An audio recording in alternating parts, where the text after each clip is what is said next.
శివుడు తన మెడలో వేసుకునే కపాల దండ ఎవరిదో మీకు తెలుసా? ఆ దండకు కుచ్చిన పుర్రెలు శ్మశానంలో దొరికే మామూలు పుర్రెలు కావు. స్వయంగా బ్రహ్మదేవుడి తల నుండి సేకరించిన కపాలాలు.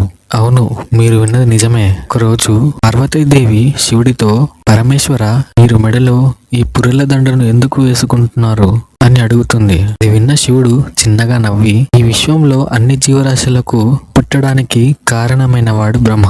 బ్రహ్మదేవుడి నుంచి అందరూ పుడతారు. కానీ 100 కల్పాల కాలం ముగిసిన తర్వాత బ్రహ్మ కూడా చనిపోతాడు. తర్వాత మళ్ళీ కొత్త బ్రహ్మ జన్మిస్తాడు. అలా మరణించిన బ్రహ్మ జీవులన్నింటికీ తండ్రి లాంటి వాడు కాబట్టి ఆ బ్రహ్మ యొక్క కపాలం అంతరించిపోవడానికి ఇష్టం లేక దానిని తాడుతో గుచ్చి మెడలో వేసుకుంటున్న దేవి అని చెప్తాడు పరమేశ్వరుడు.